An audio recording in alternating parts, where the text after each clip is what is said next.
Are you familiar with Genesis 12:3? Probably not as well as you are, Congressman. It was a covenant that God made with Abraham. And that covenant was real clear. If you bless Israel, I will bless you. If you curse Israel, I will curse you. I mean, do you want Columbia University to be cursed by God? Yeah, that exchange was insane. What's even more insane is it took place during a House committee hearing involving the head, the president of Columbia University, Minouche Shafik is her name. And the reason why they were questioning her is because they wanted to continue on with the investigation into anti-Semitism on university campuses. Now, she was supposed to take part in the previous hearing, but there were some scheduling conflicts. So she rescheduled with the House committee and was willing to testify before them today.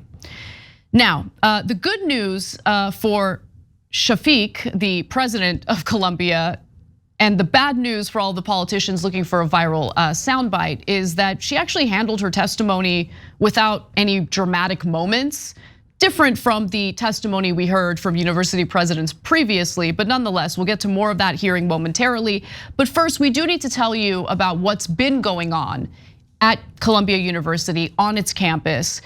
On October 12th, for instance, just days after the Hamas attacks on Israel, hundreds of protesters gathered on campus representing both sides. So you have both the pro-Palestinian protesters, pro-Israel protesters, demonstrating at the same time. Columbia administrators ended up closing the campus to the public in response, and that's been a standard procedure for when protests are scheduled on campus. Now, that same month, an Israeli student was beaten with a stick outside of Columbia's main library by a former undergraduate who was ripping down Israeli hostage posters. So there are attacks against Jewish students, which should be condemned, which is abhorrent. And in this case, you have a former undergraduate who is meeting a pro-Israel protester with this kind of disgusting violence. Now, separately, in November, two prominent pro-Palestinian student groups, Students for Justice in Palestine and Jewish Voice for Peace, were suspended after they had organized what the university is referring to as an unauthorized student walkout.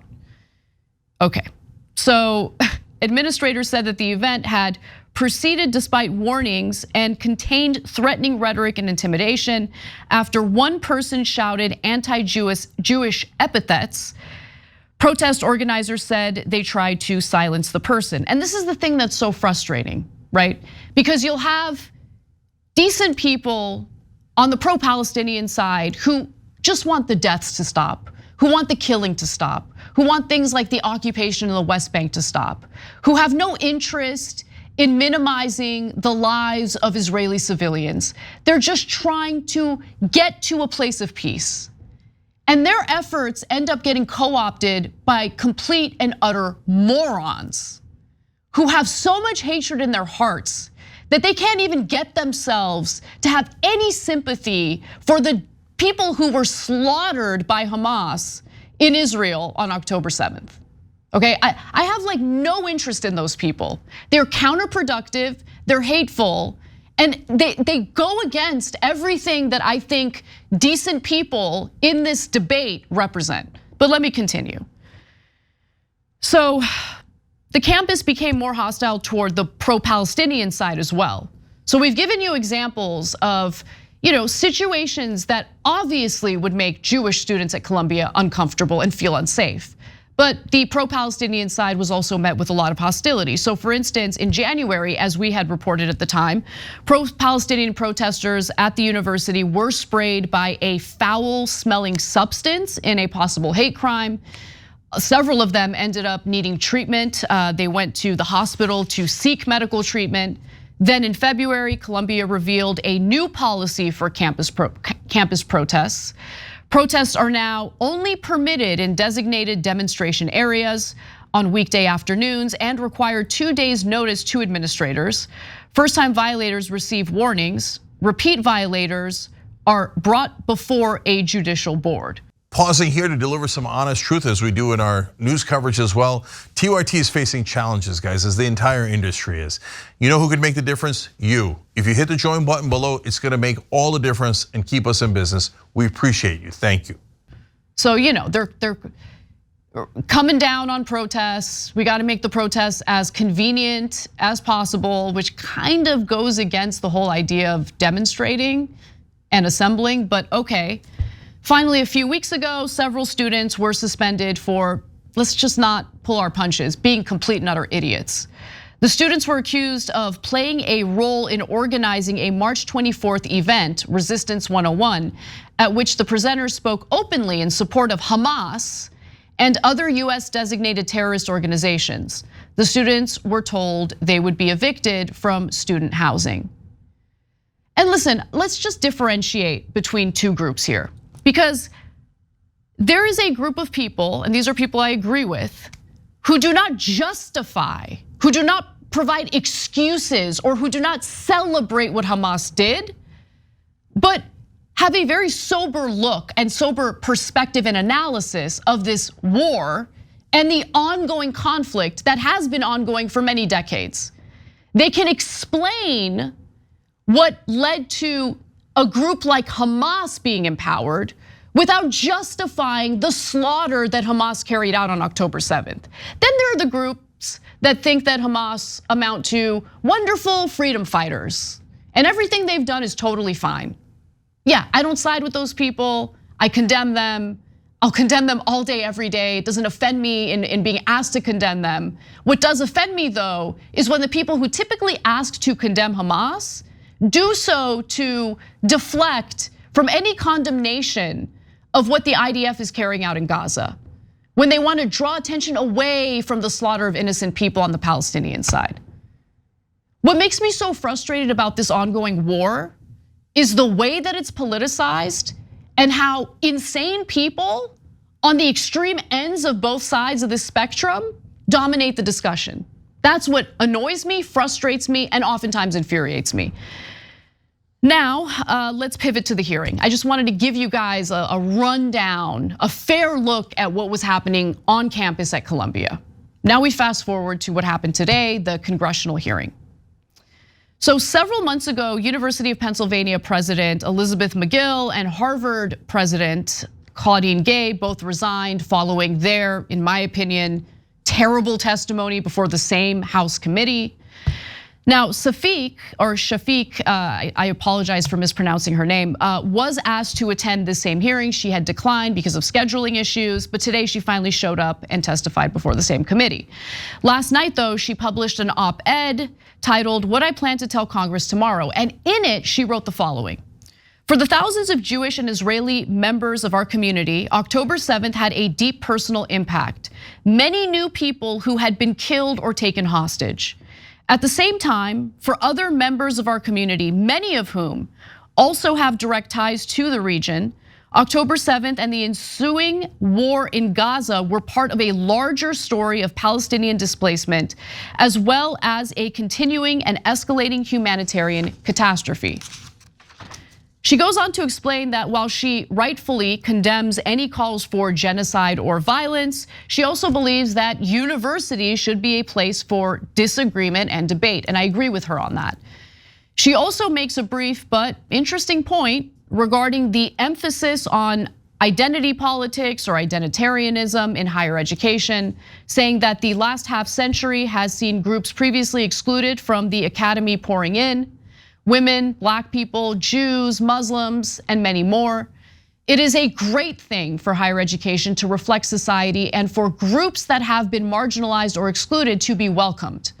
But in responding to this positive shift, I fear that we may have underinvested in the many things that we share and in the common human experiences that bind us together. That brings us to the hearing today, which was once again led by Elise Stefanik as the chief prosecutor. So here are some of the highlights. Let's talk about the faculty. The hearings touched on 3 Columbia faculty members, each of whom faces allegations of anti-Semitism. The most egregious case is that of Dr. Joseph Andoni Massad, who published a, in my opinion, unhinged article just one day after October 7th. It described the terrorist attacks as an innovative Palestinian resistance. Here's more. The sight of the Palestinian resistance fighters storming Israeli checkpoints separating Gaza from Israel was astounding. No less awesome were the scenes witnessed by millions of jubilant Arabs who spent the day watching the news of Palestinian fighters from Gaza breaking through Israel's prison fence or gliding over it by air. You get the idea. You get the idea of what this piece entailed. Catherine Frank, a law professor at Columbia, was also mentioned in the hearing for her activist role and a comment that all Israeli students who served in the IDF are dangerous and shouldn't be on campus, referring to the Israeli Defense Forces. So Shafiq stated that Massad and Frank were under investigation for their remarks. Massad has also been removed from his role as head of an academic review panel at Columbia. But one more faculty member comes up and we should discuss him, and that's Dr.